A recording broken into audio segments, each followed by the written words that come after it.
I thank the gentleman, and Mr. Speaker, I ask unanimous consent to revise and extend my remarks. Without objection, the gentleman is recognized. The question we're facing today is, should we leave Afghanistan? I think the answer is very clear, and it's not complicated. And of course, we should, as soon as we can. This suggests that we can leave by the end of the year. If we don't, we'll be there for another decade, would be my prediction. The American people are now with us. A group of us here in the Congress, bipartisan group, for nearly a decade have been talking about this, arguing not to expand the war, not to be over there, not to be a nation building, and the American people didn't pay much attention. Now they are. The large majority of the American people now say it's time to get out of Afghanistan. It's a fruitless venture. Too much has been lost. The chance of winning, since we don't even know what we're going to win, doesn't exist. So they are tired of it. Financially, there's a good reason to come home as well. Some argue we have to be there because if we leave under these circumstances, we'll lose face. It will look embarrassing to leave. So how many more men and women have to die? How many more dollars have to be spent to save face? That is one of the worst arguments possible. We're not there under legal conditions. This is a war. Who says it isn't a war? Everybody talks about the Afghan war. Was the war declared? Of course not. It wasn't declared. There was a resolution passed that said that the president at that time, under the emergency of 9/11, could go and deal with Al-Qaeda, those who dealt and brought upon the 9/11 bombings. But Al-Qaeda is not there anymore, so we're fighting the Taliban. The Taliban used to be our allies at one time when the Soviets were there. Taliban wants, their main goal is to keep foreign occupationers out. They want foreigners out of their country. They're not Al-Qaeda. Yet most Americans, maybe less so now, but the arguments here on the floor is we got to go after Al-Qaeda. This is not a war against Al-Qaeda. If anything, it gives the incentive for Al-Qaeda to grow in numbers rather than dealing with them. You know, the money issue, we're talking about a lot of money. Huh? How much do we spend in a year? Probably about $130 billion, up to $1 trillion now in this past decade. Later on in the day, we're going to have two votes. We're going to have a vote on doing something sensible, making sense out of our foreign policy, bringing our troops home, and saving hundreds of billions of dollars. And then we also will have a vote against NPR, to cut the funding of NPR. There is a serious question about whether that will even cut one penny, but at least the fiscal conservatives are going to be overwhelmingly in support of slashing NPR, go home and brag about how they're so great fiscal conservatives, and the very most they might save is $10 million. And that's their claim to fame for slashing the budget. At the same time, they won't consider for a minute cutting a real significant amount of money. All empires end for fiscal reasons because they spread themselves too far around the world, and that's what we're facing. We're in the midst of a military conflict that's contributing to this inevitable crisis, and it's financial. And you'd think there'd be a message in the fact of how did the Soviets come down? By doing the very same thing that we're doing, perpetual occupation of a country. We don't need to be occupying Afghanistan or any other country. We don't even need to be considered going into Libya and where else. Fortunately, I guess for those of us who would like to see less of this killing, we will have to quit because we won't be able to afford it. The process that we're going through is following the War Powers Resolution. This is a proper procedure. It's call attention to how we slip into these wars. I have always claimed that it's the way we get into the wars that are the problem. If we would be precise and only go to war with a declaration of war, get with the people behind us, knowing who the enemy is, and fight, win, and get it over with, that would be more legitimate. They don't do it now because the American people wouldn't support it. Nobody's going to declare war against Afghanistan or Iraq or Libya. So we now have been so careless for the past 50 or 60 years that we have, as a Congress and especially a House, we have reneged on our responsibilities. We have avoided our prerogatives of saying that we have the control. We have the control of the purse. We have control of when we're supposed to go to war, and yet the wars continue. They never stop, and yet we are going to be completely brought down to our knees. We can't change Afghanistan. People who are bragging about these changes, even if you could, you're not supposed to. You don't have the moral authority. You don't have the constitutional authority. So I would say, the sooner, the sooner. Give him 30 more seconds. Gentleman is recognized for 30 more seconds. I would say the sooner the better. We can come home. This process says come home. Under the law, it says you should start bringing troops home within 30 days.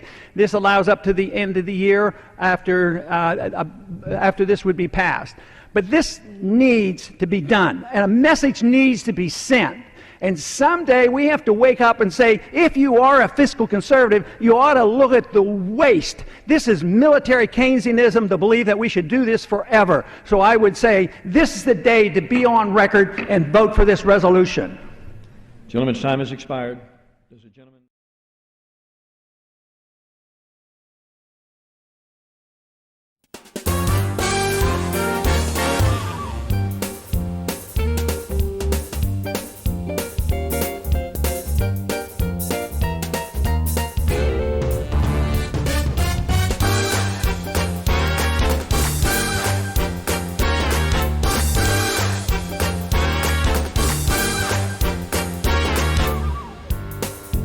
Ladies and gentlemen, now it's too late with Alan Mosley. Guys, welcome back for another episode of It's Too Late with Alan Mosley. I am your host, joined as always by the number one producer in late night.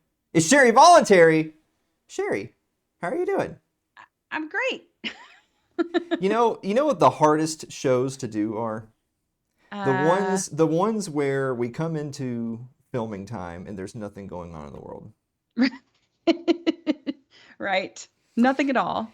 I mean, football season is the NFL preseason started, but like college football and stuff is another couple weeks away. Just right. Not a lot going on. Yeah, not at all. Imagine all the people who are actually like that. Imagine being this person. Yeah. That's what you're saying. Exactly. But you're saying that right now about me to the audience. No. I'm saying about a person who is like only plugged into like sports and music or whatever, entertainment, but isn't paying attention to the world at all. They're probably a lot happier than me. That's true. Ignorance is bliss. I've heard. I don't know. I've heard. Exactly. Sherry, I have got the perfect job for you. Ooh, really? Take a look at this job opening right here. Public engagement assistant at U.S. Embassy in Kabul, Afghanistan. I want you to take a look at the date right there. This is not fake, by the way. This is a real job posting that was posted on August 12th of this very year. So 5 days ago from the time of this recording, Kabul, Afghanistan. Wow. That just goes to show, by the way, that is funny. And I think you should still apply. Like the link is still live. You should actually click apply now and see what happens. Yeah. See what, I mean, it couldn't hurt. But to me, the joke isn't ha ha ha, look at the job posting. Like, oh, that's a mistake. Mm-hmm. What's funny is that some bureaucrat posted that on the 12th. With absolutely like no observation whatsoever that posting might not be filled. That something might be amiss down at the embassy come next week. Something could be going on. We need Scooby-Doo to figure it out. But that's such a beautiful, it's just a window into how government works though, right? Isn't it? Like you can, like the people who think that as of 5 days ago, you should be filling openings in the embassy in Kabul, Afghanistan. Those are the people who, they look way down their nose at you. They know how to run the world. You don't. And they're going to tell you how to live your life, what to eat, what to drink, all that good stuff. Yep. Speaking of learning how the world works, I want you to take a look at this tweet right here. Now, this was from Jack Dorsey, at Jack, the CEO of Twitter. He tweeted out a link to the PDF of Anatomy of the State at the Mises.org website. Oh, Now, that caused a lot of stir. just bask in it.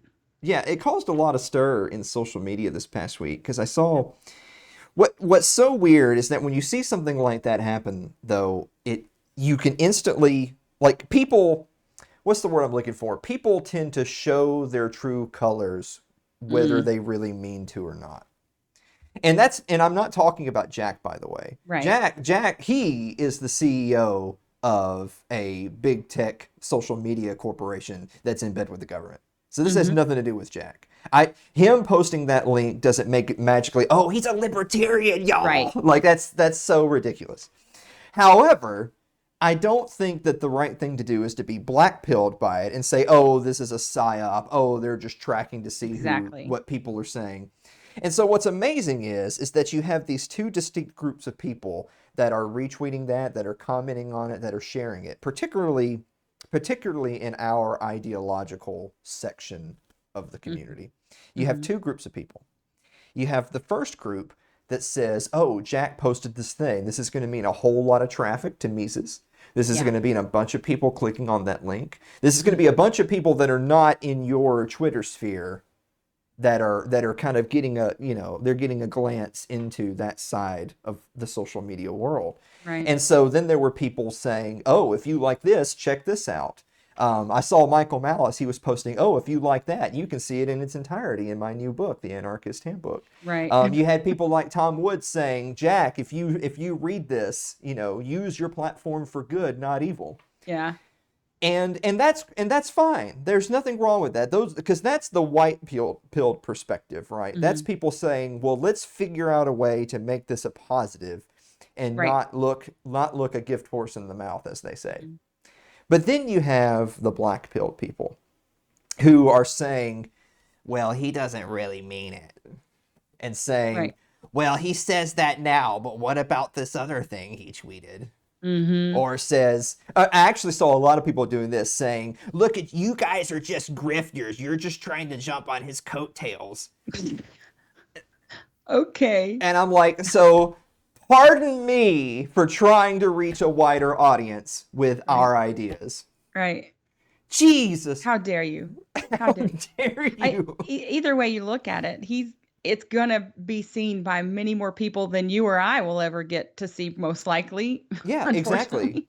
What's funny is that, so if a random somebody like a Jack makes a post like that, and then I reply to it with, a meme, that meme is going to get more reach than anything I've ever posted. If people happen to scroll down and see that and click like, it's literally to the tune of millions more reach. Literally.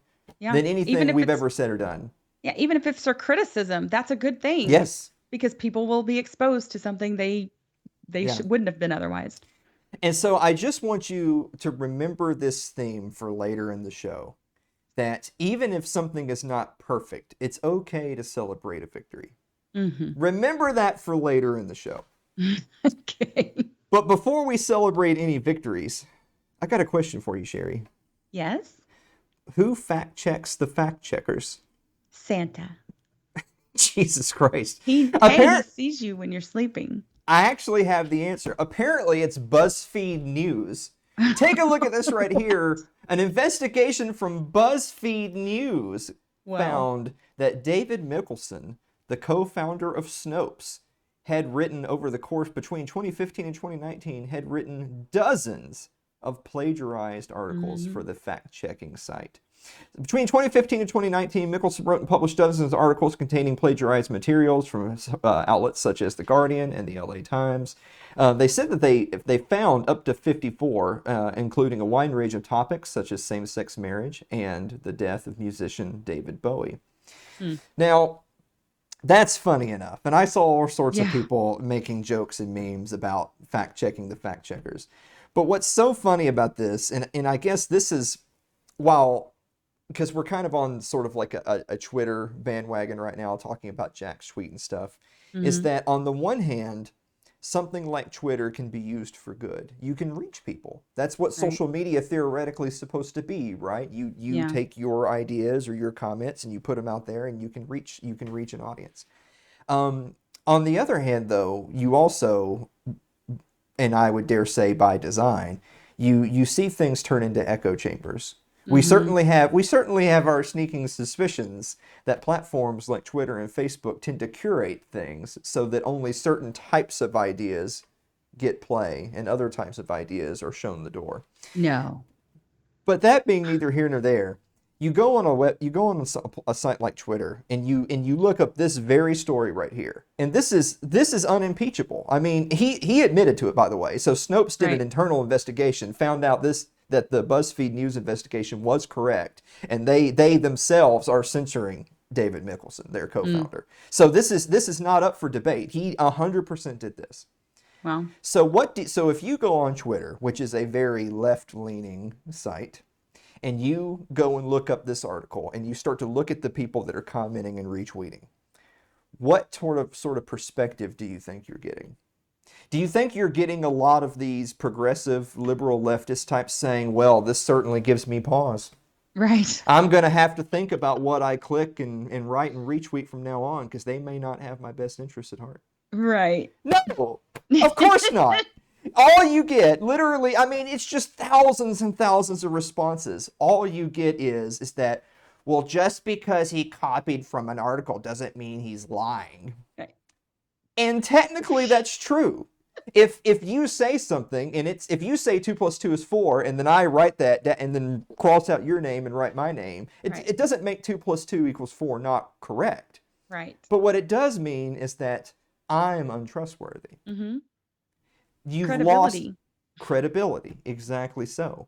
So that man and his organization, really, they've lost. I mean, first of all, by the way, Snopes never really had a lot of credibility if you've been paying any attention.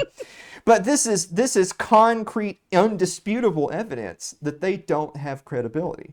Right. And so, in the same way that we treat government, perhaps, you sort of use that same attitude towards them, is that, well, if they've been lying and cutting corners and cheating on this, what else have they been lying about?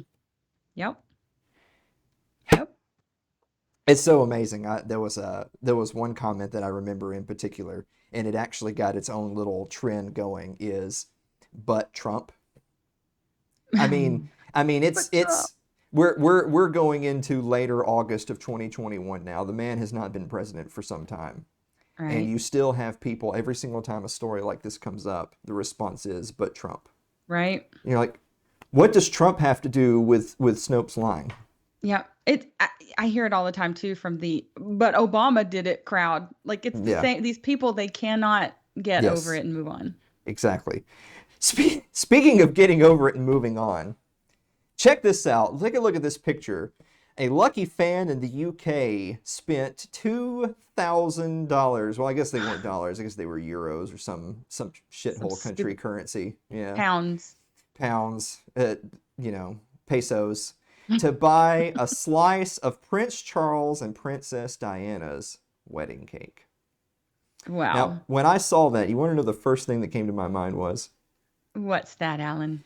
So for everybody at home, if you guys go out and buy a slice of Prince Charles and Prince Diana's wedding cake, Sherry and I will taste test it live on It's Too Late with Alan Mosley. Oh, yes, we will. I'll eat that. Guys, I asked Sherry off the air, would you be willing to eat that like 20-year-old cake? And Sherry's response to me was, what flavor of cake? It's not pie, but I'll still eat it. So what are we up to? We're up to all manner of Celeste pies, and then you've got Tang. We're still waiting on some Tang. Oh yeah. Maybe we need Tang to wash down our Princess Diana cake. Ooh, that sounds like a great idea. For Do it. For $2,000, I ought to be getting a piece of Diana, much less the cake. I'd like to have the tooth owl myself. Guys, we're going to be right back with the meme of the week and the viewer mail right after this break. Don't go away.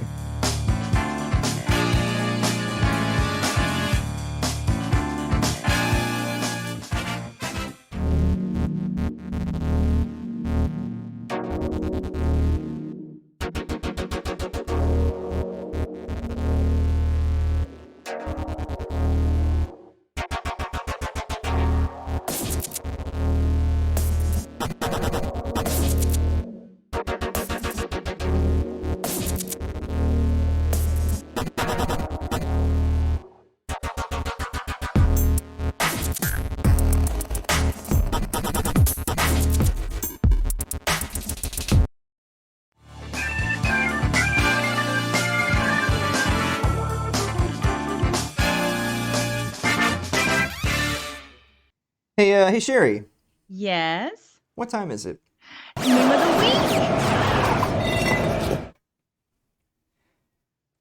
You go ahead and say it, Sherry. You say week.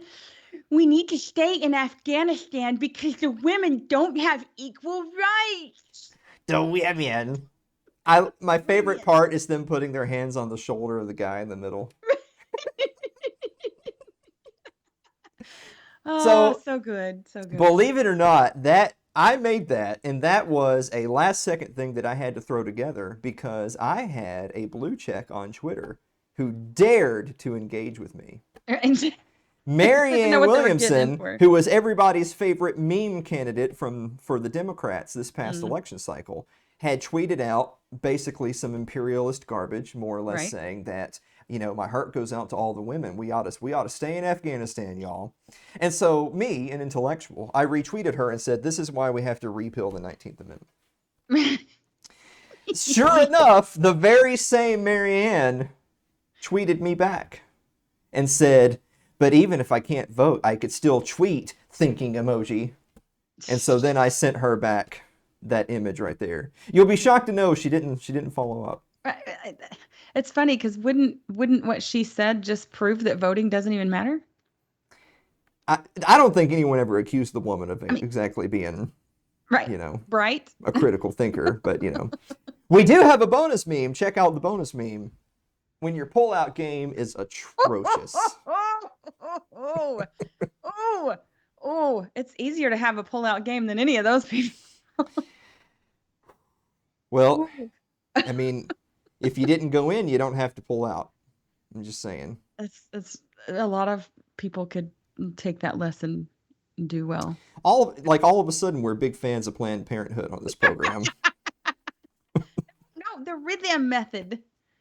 Let's go ahead and answer the viewer mail. No.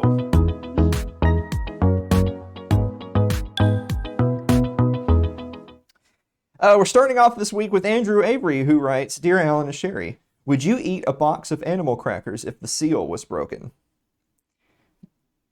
That was better than the last few weeks. Yeah. But however, believe it or not, I actually do know this for a fact. For a while, I was a merchandiser, and I worked for Scott's Miracle-Gro. I would go into businesses that sold Scott's products, and I would, check inventory, put up sales signage, stuff like that. And I never had to go to a Walmart, except for one time.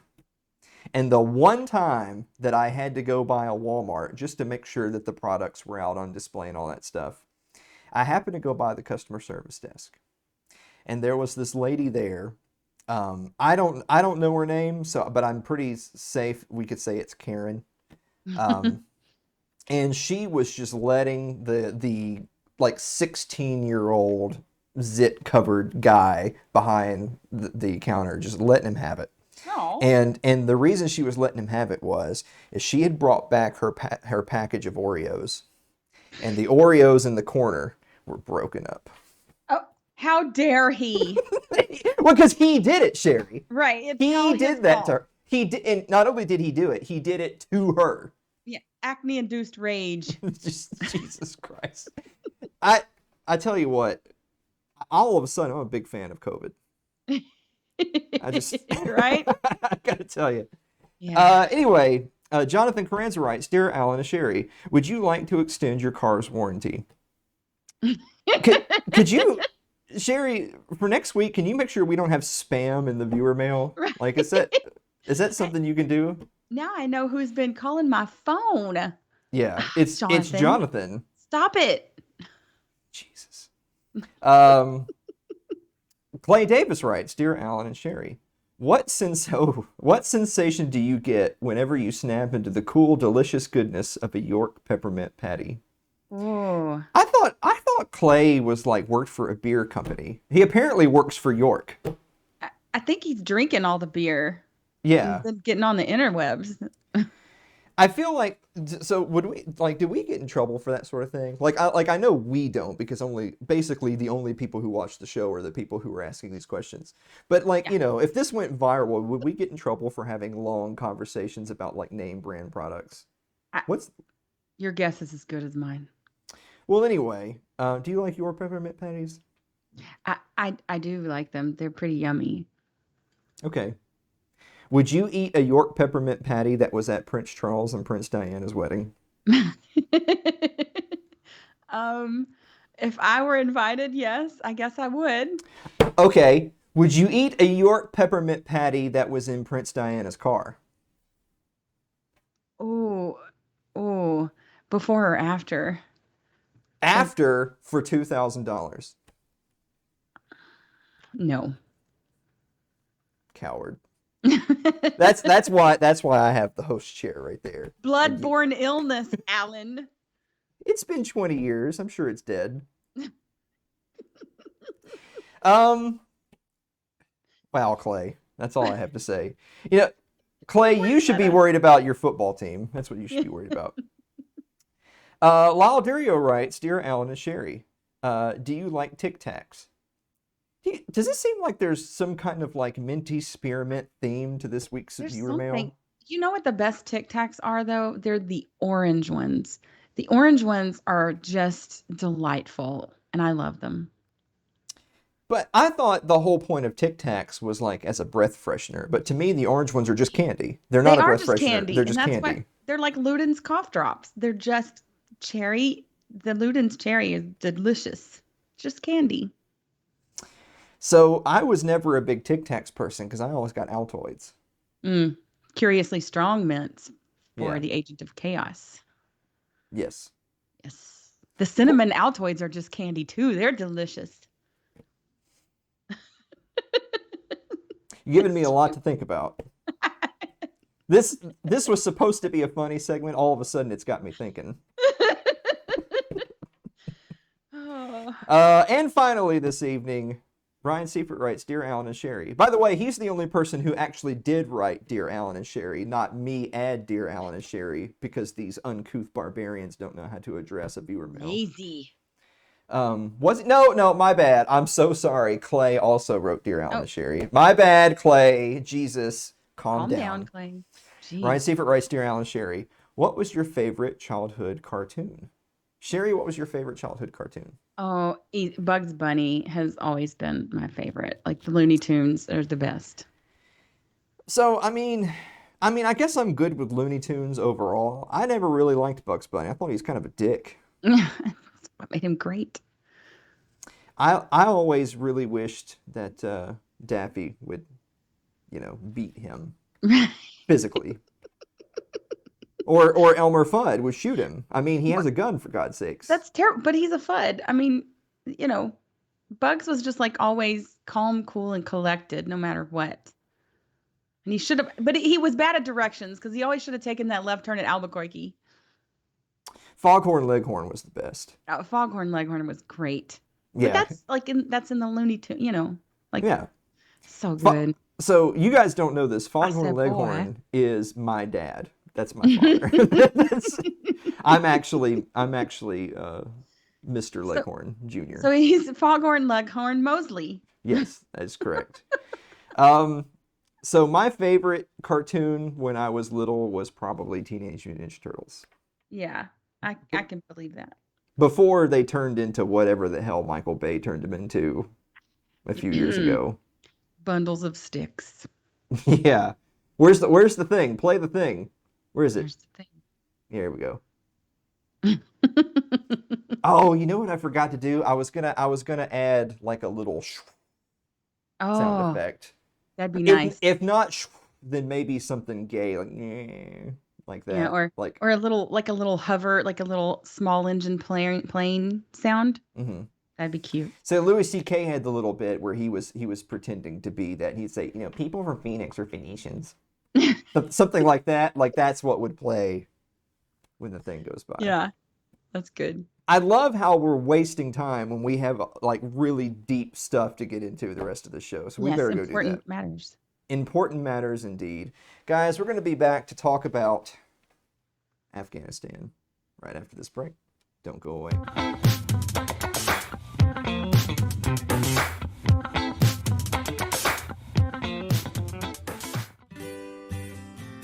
Your ad could be playing right now, reaching thousands of potential customers. Sadly, it's not, but it could be. Find out how to be an advertised sponsor for It's Too Late with Alan Mosley. Email us at info@alanmosley.tv.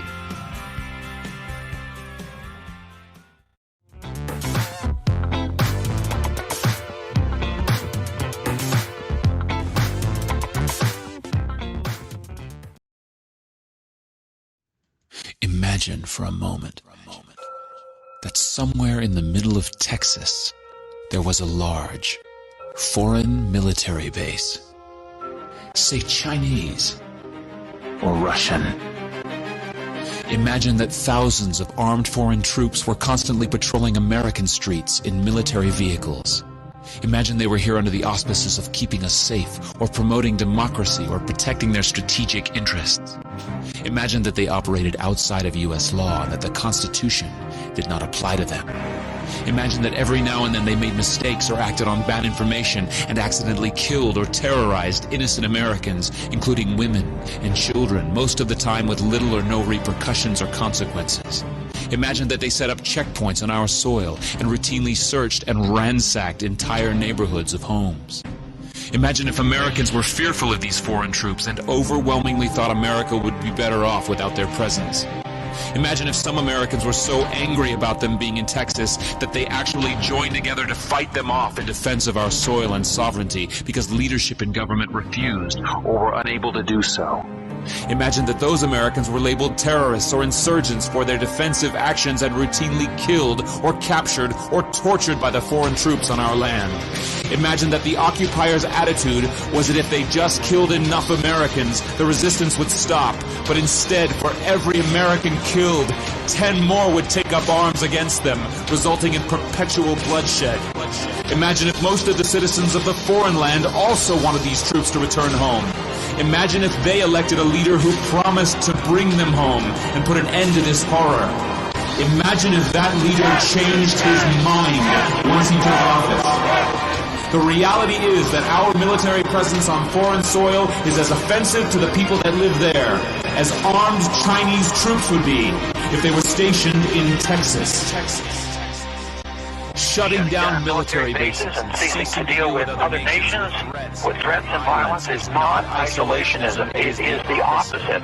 Opening ourselves up to friendship, honest trade, and diplomacy is the foreign policy of peace and prosperity. It is the only foreign policy that will not bankrupt us in the short order, as our current actions most definitely will. I share the disappointment of the American people in the foreign policy rhetoric coming from the administration. The sad thing is, our foreign policy will change eventually, as Rome's did, when all budgetary and monetary tricks to fund it are exhausted. Used to be some good stuff that came out of those Ron Paul days. Such good stuff. Oh, man. So what I thought we would do tonight is we would do kind of a stream of consciousness episode, sort of like the episode, The Savior Complex we did a few weeks ago. So I have a little bit of notes. I'm not going to read off of too much things. I do want to start with, I've got an article here by Glenn Greenwald. The U.S. government lied for 2 decades about Afghanistan.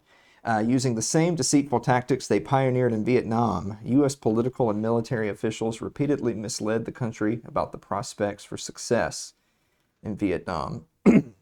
So he starts off with a little quote here that you might remember. The Taliban regime is coming to an end, announced President George W. Bush at the National Museum of Women in the Arts on December 12, 2001, almost 20 years ago. 5 months later, Bush vowed, quote, "In the United States of America, the terrorists have chosen a foe unlike they have faced before. We will stay until the mission is done." 4 years after that, August 2006, Bush announced, Al-Qaeda and the Taliban lost a coveted base in Afghanistan, and they know they will never reclaim it when democracy succeeds. The days of the Taliban are over. The future of Afghanistan belongs to the people of Afghanistan.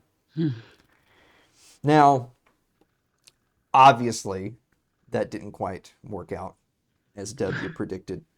Right. But there's so many things I want to touch on tonight, and I hope this doesn't come out to just be a totally garbled mess. But I want to start right there with old W. And we were talking about earlier in the show, you look at social media and how polarized the political landscape is.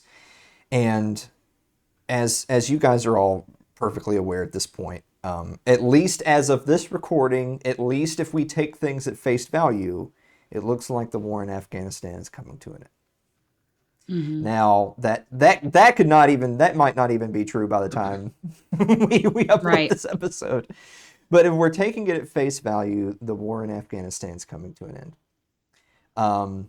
And President Biden, after like a 2-3 day window there where he was sort of incognito, he was gone. He was hiding in Camp David. And his press secretary, Psaki, was also MIA, and the vice president, Officer Harris. And people were waiting, like, look, there's this situation's unfolding. I expect some type of statement. And he came out and he gave a speech, and we already had so much footage in the show already that I didn't want to show any of that speech. But basically what it really was, because it had its moments, it had its highs and lows. Mm-hmm. And again, I really want to stress to people that, yes, he did a lot of blame shifting. In out of one side of his mouth, he was talking about ending things in Afghanistan, and yet out of the other side of his mouth, he's talking about escalating tensions in other parts of the world. And that's awful, and he should be criticized for that, because we're not interested in ending the war so that we can shift to a different theater. We want to end war, not just end a war. We want to end war.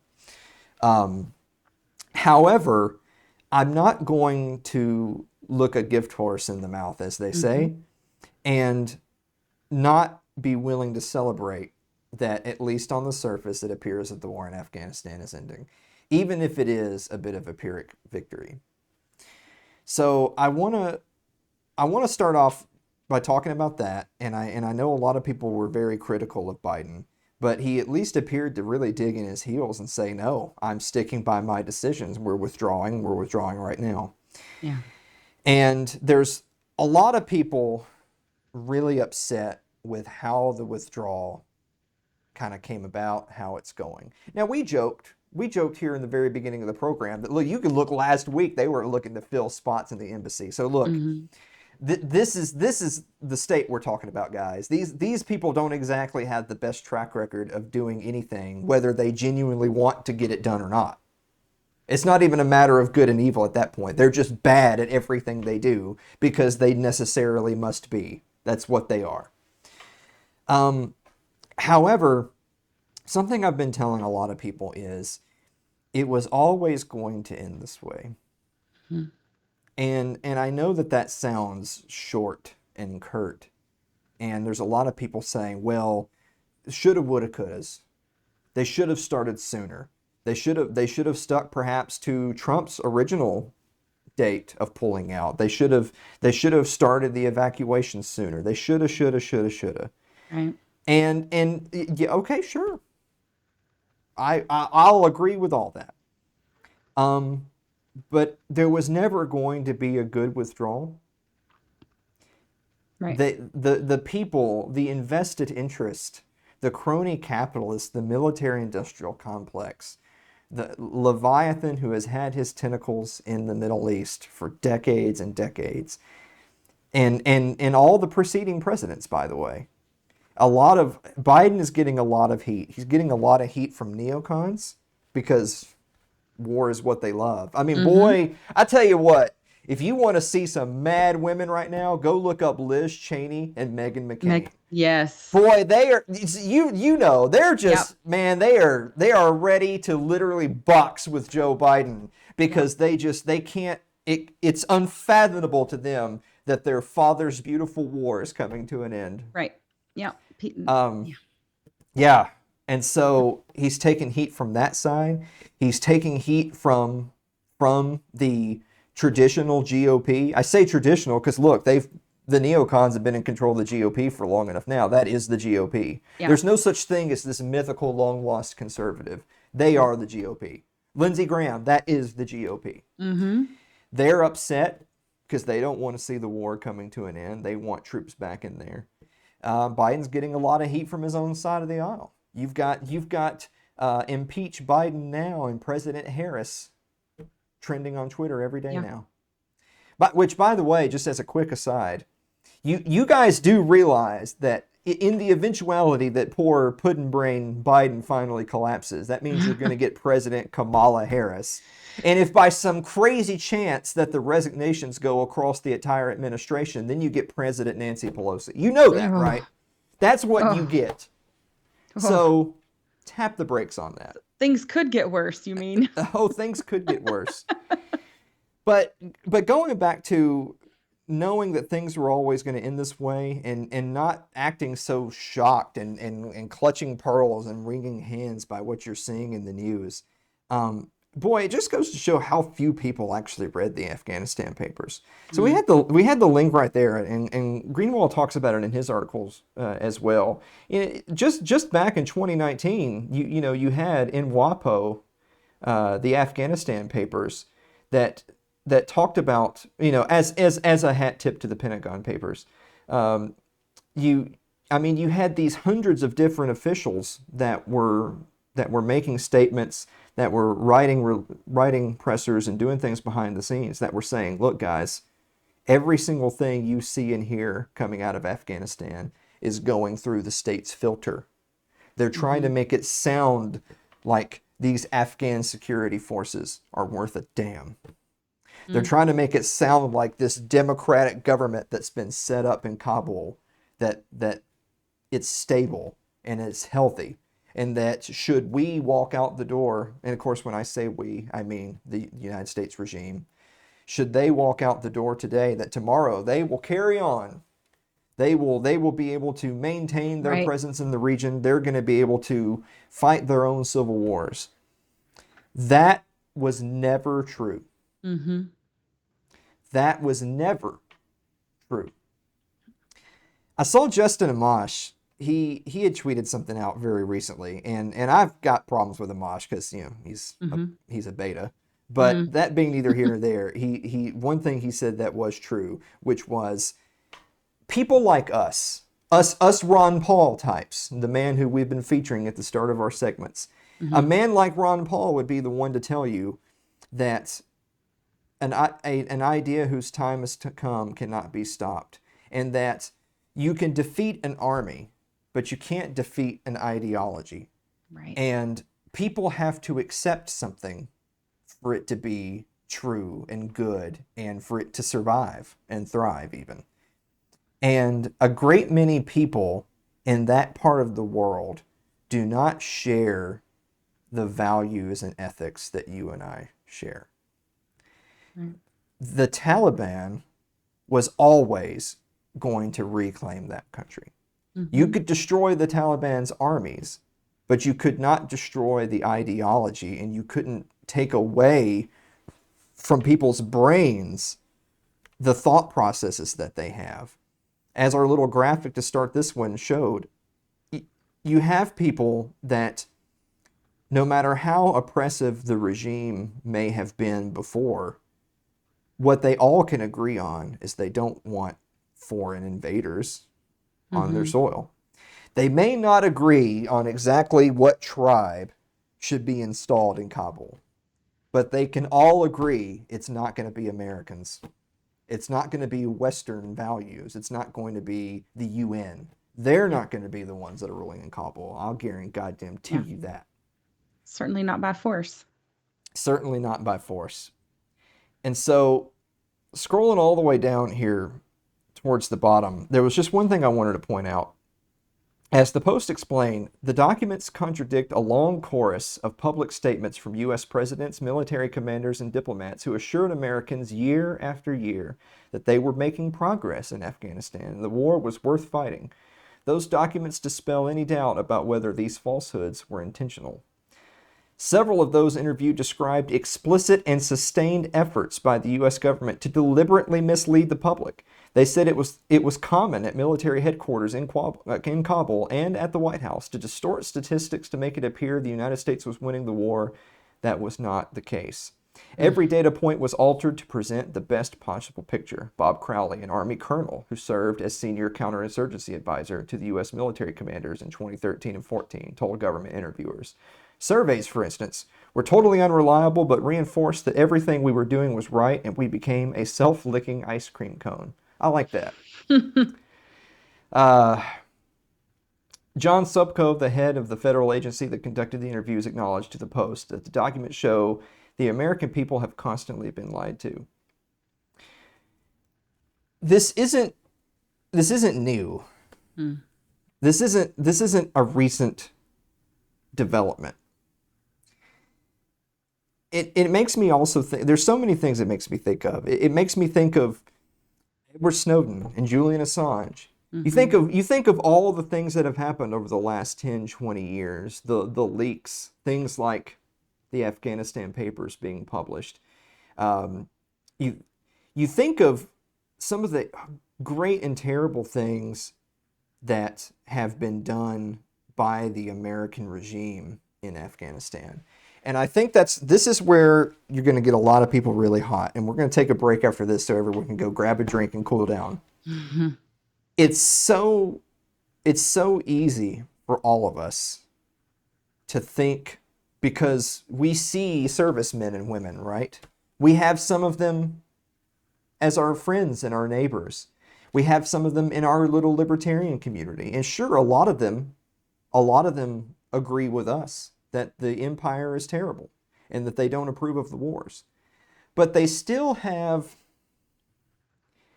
that nagging feeling, though, of, but I fought those people. I was there. Mm-hmm. My friends died there. It had to be for something. Yeah. And I think that that's probably the hardest thing for some of them to overcome, is to say, those people died for nothing. Yeah. Those people died for nothing, and some of our people were killing and maiming and torturing, and I use that word explicitly, torturing Afghanis, murdering innocent people in that country for years and years and years. No wonder then that you see the security forces just dropping their weapons and running away. The Taliban retook that country as fast as they could walk, Sherry. Yeah. There was practically no resistance.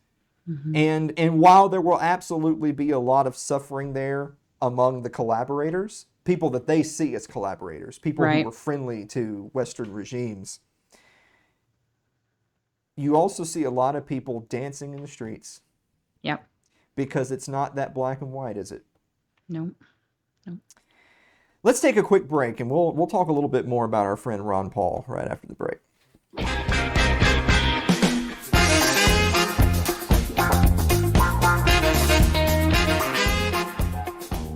If you're enjoying tonight's show, consider supporting the program by becoming a member of our Patreon. That's over at patreon.com/Alan Mosley.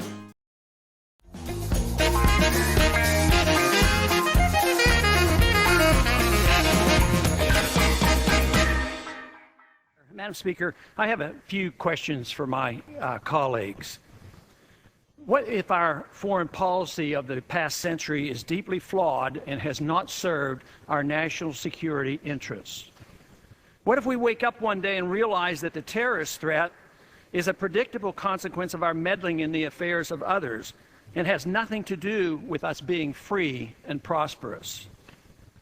What if propping up repressive regimes in the Middle East endangers both the United States and Israel? What if occupying countries like Iraq and Afghanistan and bombing Pakistan is directly related to the hatred directed toward us?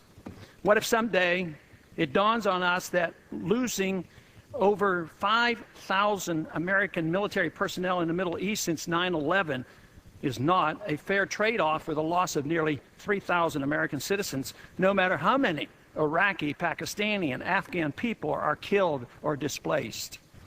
What if we finally decide that torture, even if called enhanced interrogation technique, is self-destructive and produces no useful information, and that contracting it out to a third world nation is just as evil? What if it is finally realized that war and military spending is always destructive to the economy? What if all wartime spending is paid for through the deceitful and evil process of inflating and borrowing? What if we finally see that wartime conditions always undermine personal liberty? What if conservatives who preach small government wake up and realize that our interventionist foreign policy provides the greatest incentive to expand the government? What if conservatives understood once again that their only logical position, military intervention and managing an empire throughout the world? What if the American people woke up and understood that the official reasons for going to war are almost always based on lies and promoted by war propaganda in order to serve special interests? What if we as a nation came to realize that the quest for empire eventually destroys all great nations?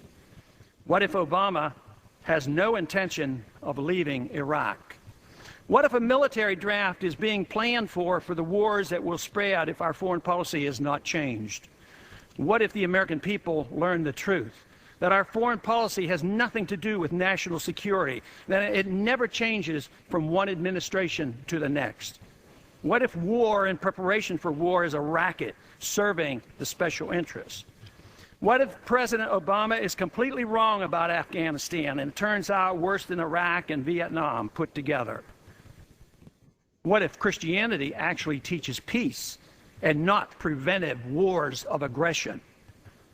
What if diplomacy is found to be superior to bombs and bribes in protecting America? What happens if my concerns are completely unfounded? Nothing. But what happens if my concerns are justified and ignored? Nothing good. And I yield back the balance of my time. I yield back the balance of my time is such a mic drop moment, right? War is a racket. Yeah. You heard him. You heard Dr. Paul say right there, the Smedley Butler line. So something that Ron Paul has parroted many times is the line, "Truth is treason in the empire of lies." But that's echoed. There's a quote here by a French doctor, Gustave Le Bon, who had said, "The masses have never thirsted after truth. They turned aside from evidence that is not to their taste, preferring to deify error if error seduced them. Whoever can supply them with illusions is easily their master. Whoever attempts to destroy their illusions is always their victim." And it actually got me to thinking, how do we get here? How does this happen? If war is a racket, if history repeats itself time and time again, people talk about this being Biden's Saigon moment, and you see the helicopter taking off from the roof of the embassy, which first of all, is it really Biden's Saigon moment, or is it Biden's and Trump's and Obama's and Bush's and on and on and on? But the psychologist Carl Jung, he has this thing where he says, "It's not famine, not earthquakes, not microbes, not cancer, but man himself who is man's greatest danger to man, for the simple reason that there is no adequate protection against psychic epidemics." By psychic epidemics, he means mass psychosis, which are infinitely more devastating than the worst of natural catastrophes. And that's really... And it's something really that can apply to kind of the age of COVID that we're in too, right? With the masks and the lockdowns and the vaccines and everything else, is that there's this mass psychosis that takes over society. And you see it take over in two distinct ways between the rulers and the ruled. The mass psychosis with the rulers is the delusion that they know what's best. They know what's best for you. And not only that they could possibly know. That really is delusional. That they could possibly have all the information it would take to centrally plan the whole world around them. But that's just them. But then how do they make it happen? How do people put up with that?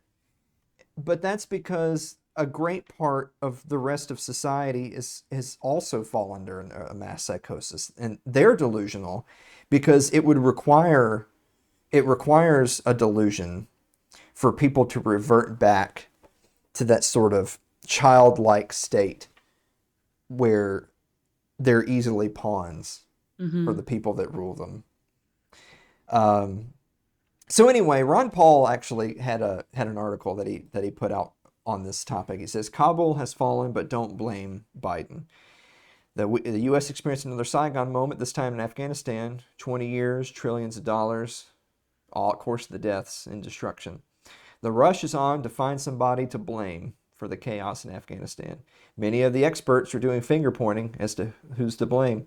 Politicians and pundits play cheerleader for this war for 2 decades are now rushing to blame President Biden for finally getting the U.S. out. Where were they when succeeding presidents continued to add troops and expand the mission in Afghanistan? The U.S. war in Afghanistan was not lost yesterday. Right. It was lost a long time ago. Now, Dr. Paul says he would argue that it was lost the moment it shifted from the mission of apprehending those responsible for 9/11 to regime change and nation building. Right. And I'm not against that, although I might even go a step further. So who is to blame?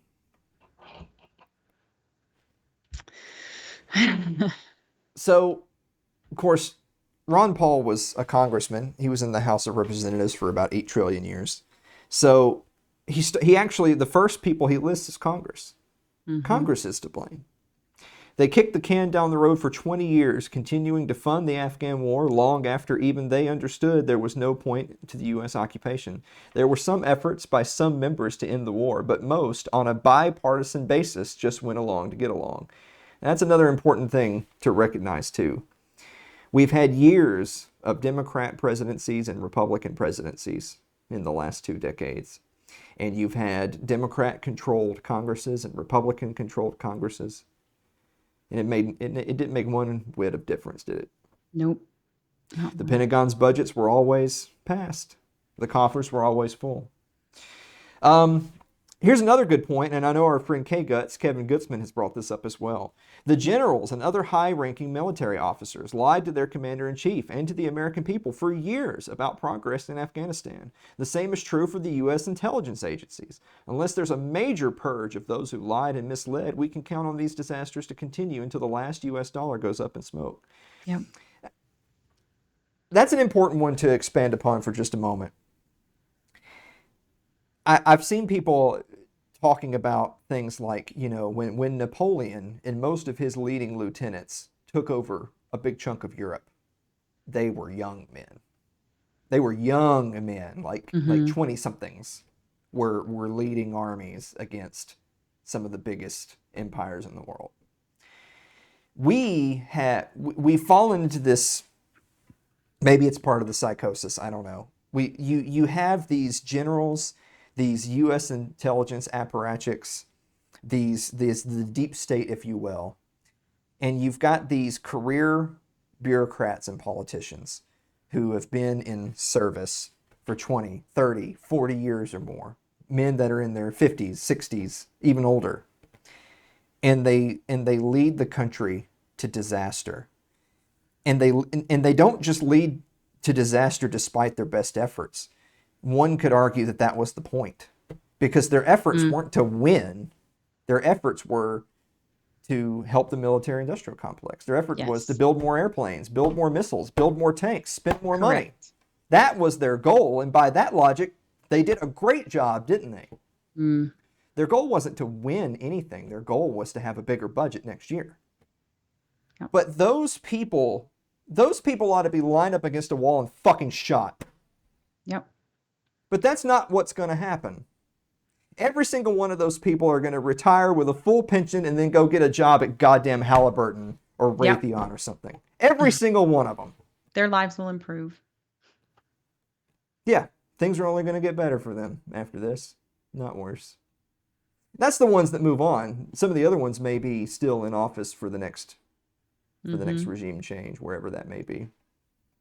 Military-industrial complex spent 20 years on the gravy train. They hired armies of lobbyists and think tank writers. Think tank writers, don't forget them. I'm looking at you, Cato, you fucks. To continue the lie that was making them rich. They wrapped their graft up in the American flag, but they're the opposite of patriots. Let's not forget the mainstream media. The corporate, see, Michael Malice doesn't like that phrase, mainstream. He prefers corporate press. Right. The corporate press has uncritically repeated the propaganda of the military and political leaders about Afghanistan, Iraq, Syria, and all the other pointless U.S. interventions. Many of these outlets are owned by defense industry-connected companies. The corruption is deep. Political control in Afghanistan has returned to the people who fought against those they viewed as occupiers and for what they viewed as their homeland. That is the real lesson. But don't expect it to be understood in Washington. War is too profitable, and political leaders are too cowardly to go against the tide. But the lesson is clear for anyone wishing to see it. The U.S. global military empire is a grave threat to the United States and its future. War is a racket. So, I really want to figure out a way to end on some kind of positive note here. So our friend Benner will like this. There's a quote by Thomas Paine. Tyranny like hell is not easily conquered. Yet we have this consolation with us, that the harder the conflict, the more glorious the triumph. Again, as we started, it was always going to end this way. But it's over. We hope. Right. We might be proven wrong by the regime, but as of this recording, the war in Afghanistan appears to be coming to an end. Now, I did have a picture right here. I want you to take a look at this. This is the back of a C-17 leaving Kabul the other day, and you can see it just jam-packed with people, with just people. And I want to add, so I don't forget, the people that you see tweeting and writing and talking about what we owe those people. We occupied Afghanistan for 20 years, and we owe it to those people to help them. Anyone using terminology such as what we owe anyone and what they should do about us, you can just click the block button on every single person you see using that terminology. We didn't do jack shit. Exactly. I didn't have any say in the matter. We did not occupy Afghanistan for 20 years. It was not up to us. One of my genuine great fears about the disconnect between people all over the Middle East and people in the West is that they are sitting there looking at their social studies books and they're being taught, well, in other parts of the world, they have these wonderful democracies and republics. Well, those people over there must hate us, y'all, because their militaries keep on invading us, and supposedly they work for the people. I guess the people hate us. Yeah. And I feel terrible if they think that way, because I don't hate them. Right. There's this quote. I just happened to see it from our friend Stephen Rose, the anarcho-Christian. It was from Booker T. Washington. It says, "I shall allow no man to belittle my soul by making me hate him." I don't hate those people. I know that there's some terrible people in Afghanistan. None of this should be construed as an endorsement of the fucking Taliban. Right. Of course not. I would like to think that our viewers who have an IQ above room temperature don't need me to stipulate with fine text across the bottom. This is not an endorsement. Why do you love the Taliban? Yeah, exactly right. But while there can absolutely be terrible people, you know what? There's terrible people here. I was sitting there watching in the last segment, watching that old Ron Paul 2012 video that was the what if this was happening in Texas. And the part where it's talking about these security forces and them patrolling people and terrorizing people and setting up checkpoints. It's like, well, fuck, we have that here right now. Yeah. We have a police state that sounds almost exactly like that. They just don't have a foreign flag on their cars. So I just hope that people take away from this that it's okay to celebrate the war coming to an end. And it's okay to be frustrated with how the withdrawal has taken place. but that it was always going to end very poorly. And no matter how bad it is, it's better for it to have happened today than tomorrow. Yep. It's frustrating. War is a racket. Yes. Do you have anything to add to that? Yeah, I think that it's, we were talking about the terrible people. We just sat here and talked about the terrible people in this country. They're the people that use fear to get what they want, and what they want is not in the American people's best interest. It's in the best interest of Halliburton and Raytheon and all those people and themselves who get paid off by them. So it's always a matter of resisting the fear. Resist fear and what they're telling you, because as Frank Herbert said in Dune, fear is the mind killer. And that's exactly the thing that they need. They need for you to be afraid. And that's why he's talking about, maybe heightening tensions elsewhere in the world, because they need a boogeyman to keep doing these things to you. It's your responsibility to stop falling for it, because they only have the authority that you allow them because you believe in it.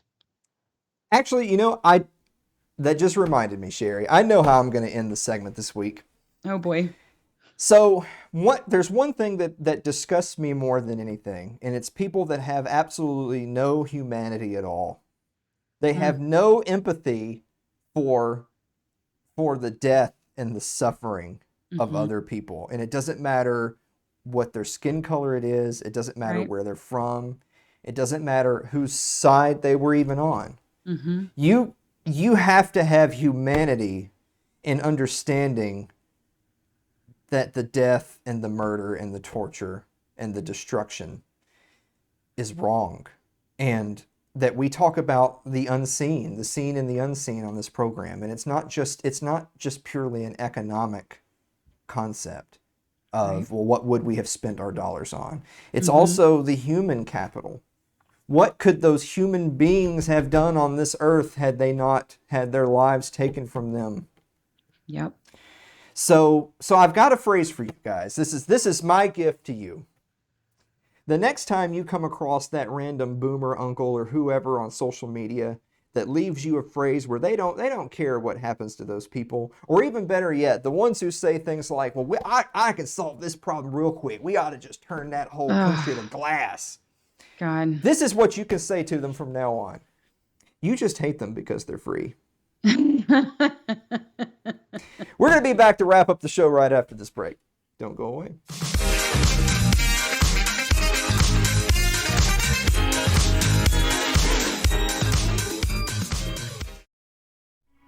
Tonight's show was sponsored by the Counter Narrative Report.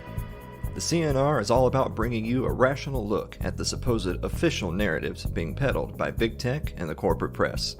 Cut through the propaganda and enjoy a safe haven for the free expression of ideas, as well as joining a free interactive online forum by visiting the Counter Narrative Report at www.the-cnr.com. That's www.the-cnr.com.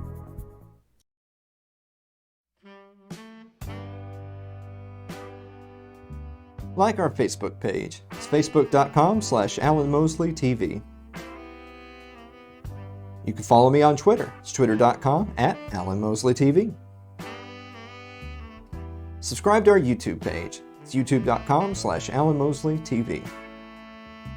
Also remember, we're on Odyssey. That's odyssey.com/Alan Mosley TV, or It's Too Late with Alan Mosley. As well as, if you're a listener rather than a watcher, subscribe on your favorite podcasting platform of choice thanks to Anchor FM, anchor.fm/Alan Mosley TV. Well, I suppose I asked you if you had a final thought at the end of the last one, but do you have another final thought, totally unrelated to Afghanistan? Don't bother kids. It's always one. Well, even if they're Afghani kids, don't bother them. Yeah, don't. Just don't. But some of them Afghani kids, they look older. This is why they gotta have. This is why you gotta have a national ID. Oh Lord. I feel like you disapprove of me opening up like 7 more cans of worms right before. I know. We don't have time for this, Alan. Guys, thank you so much, and we will see you next week.